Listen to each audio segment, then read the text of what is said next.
Há uns 2 anos atrás, eu fazia parte do time de mídia paga. Há uns 2 anos atrás, eu fazia parte do time de mídia paga que tocava uma das maiores operações de perpétuo de infoproduto do Brasil. A gente investia ali por baixo 40, 50 mil por dia, tinha dia que a gente investia mais, 80, 100 mil reais por dia. E era uma operação extremamente lucrativa, por uma série de motivos. O funil era muito bem desenhado, a compra era muito boa e assim por diante. E a gente, obviamente, escalou isso muito forte. A gente teve que entender, na verdade, no mercado, conversar com várias pessoas. E no caso, a gente tinha vários clientes, na verdade, no braço de consultoria também na época, que ajudavam a gente a testar muita coisa que a gente estava validando e ajudava a gente, inclusive, a aprender muita coisa que estava sendo testada lá, que a gente nem tinha dado ideia, não tinha entendido nada, e que os caras testavam, a gente aprendia. O resumo da história é que, nesse período, eu consegui entender várias coisas em relação à mídia paga que hoje ficam muito claras para mim para otimizar qualquer outro tipo de funil. Inclusive um funil comercial, por exemplo, de outbound, que é o caso que a gente tem aqui internamente. O jeito mais inteligente de otimizar o funil é fazendo uma engenharia reversa. Então, o resumo da história é entender quais são todas as etapas do funil e entender quais são os custos que a gente pode pagar por etapa. Então, por exemplo, vamos supor que eu posso pagar R$ 100 uma venda. Se eu pagar R$ 100 uma venda, eu consigo ser lucrativo. Então eu vou, beleza, se eu posso pagar R$ 100 uma venda, quanto que eu posso pagar, por exemplo, numa inicialização de finalização de compra? Quanto que eu posso pagar, por exemplo, numa visualização de página? Quanto que eu posso pagar, por exemplo, num clique?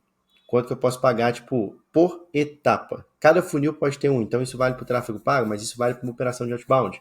Quanto que você pode pagar para ter conexão com uma empresa? Quanto que você pode pagar para ter uma conexão com o decisor? Quanto que você pode pagar para ter uma conexão com, para na verdade levar o cara para uma reunião? E assim por diante. Então, cada etapa do funil, então o resumo da história é ter noção de quais são as etapas do funil e ter uma noção do que você pode pagar por etapa. Então, por exemplo, no tráfego pago, você pode pagar R$ 100, por exemplo, numa compra. E eu sei quais são as conversões que eu estou tendo por etapa do funil, eu sei o custo máximo que eu posso ter para cada etapa. Então, vamos supor que eu estou convertendo, sei lá, 50% das pessoas que chegam no checkout compram. Um exemplo. Então, quer dizer que se eu posso gastar R$ 100 para fazer uma venda, eu posso gastar no máximo R$ 50 para quem chega no checkout. E aí é só quebrar, é só fazer essa mesma lógica para todas as etapas. E aí você pode concluir, por exemplo, que você pode pagar R$ 2 no clique. Você pode pagar R$ 3 na visualização de página e assim por diante. Estou dando números aleatórios, né? Mas é só para entender o raciocínio. Então, pega, desenha todas as etapas, entende qual pode ser o custo por venda, ou custo por compra, enfim, para você realizar uma venda.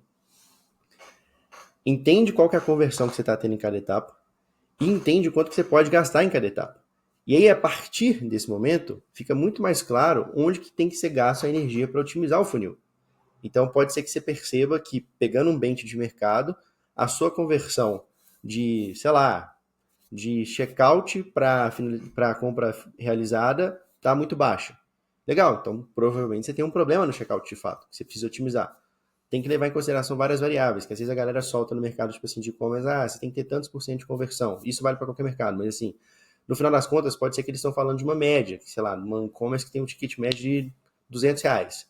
Mas beleza, e seu ticket médio é 2.000? Porque você vende roupas muito premium, joias muito premium. E isso já vira, já muda. Né? Então, um exemplo básico que dá para ter uma métrica também, só que isso é uma métrica muito geral que depois precisa aprofundar, mas é uma coisa que a gente olha muito. Qual que é a conversão do site de uma pessoa? Né, no e-commerce, por exemplo. Conversão do mercado, acima de 1%, geralmente a galera consegue ficar lucrativa, com obviamente vários outros fatores que pesam ali. Quando a gente parte, por exemplo, para um lançamento, se você pega grandes lançamentos, os caras têm 1% de conversão da lista. Então o cara tem uma lista lá, sei lá, de 10 mil leads e ele vende para 100 no final das contas. É 100 mesmo? É 100. Para 100 pessoas.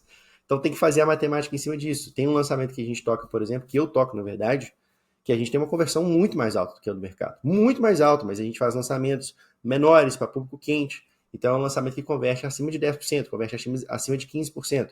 É um lançamento que o custo por aquisição do cliente é muito baixo. Né? É um lançamento que a gente tem uma conversão muito alta em todas as etapas do funil. Porque a gente faz uma estratégia X que funciona muito bem para esse tipo de público. Resumo da história é, cada funil pode ser pensado de uma forma muito estratégica, só olhando para cada etapa. Então, é simplesmente desenhar todas as etapas, pegar qual que é a etapa final ali, quanto que a gente pode pagar pela etapa final, que no final das contas sempre é a venda, e fazer essa quebra. E aí começar a entender qual que é a conversão que a gente está tendo de etapa para etapa, qual que é o custo que está tendo de etapa para etapa, e entender se os custos estão viáveis, se as conversões estão viáveis, com um ambiente de mercado, para entender o mercado como um todo. Então, conversar com a galera que está fazendo, coisas do tipo, para entender o que os caras estão fazendo, o que os caras estão pagando por etapa, o que os caras estão tendo de conversão por etapa. Ah, então se eles estão tendo X, pô, a nossa conversão muito provavelmente está baixa, porque a gente está no mesmo cenário. Tal, como é que a gente otimiza esse lado aqui então? O que esses caras estão fazendo que a gente não está fazendo? Ou o que eles não estão fazendo que a gente está fazendo que está prejudicando a gente? Né? Então, é pegar esse cenário como um todo, todas as etapas, todos os custos, todas as conversões por etapa, entender no cenário do mercado o que está funcionando, o que está dando errado, o que está baixo, o que está alto, e basicamente começar a partir daí. Então, o que a gente faz semanalmente, na verdade, diariamente, no nosso time de outbound, é olhar para esses números.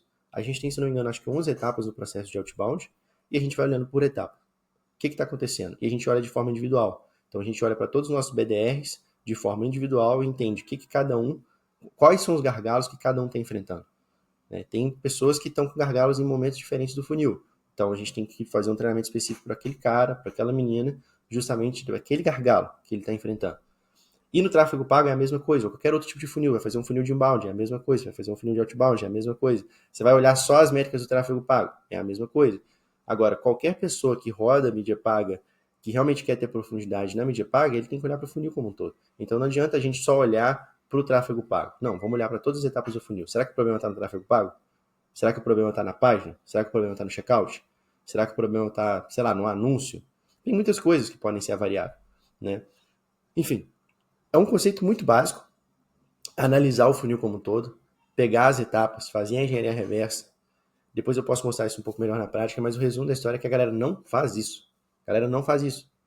A galera não olha para o comercial dessa forma, a galera não olha para o tráfego pago dessa forma, a galera do e-commerce não olha para o site dessa forma, a galera do infoproduto não olha também dessa forma para o funil como um todo. Tá rodando às vezes um perpétuo, não olha para essas métricas, mas é uma coisa que é muito simples de fazer, tem que estar na rotina, porque a gente tem na rotina, por exemplo, dos nossos clientes de olhar para eles, as conversões que a gente está tendo no funil como um todo, o nosso time interno de outbound tem essa rotina também de puxar isso diariamente, semanalmente, mensalmente.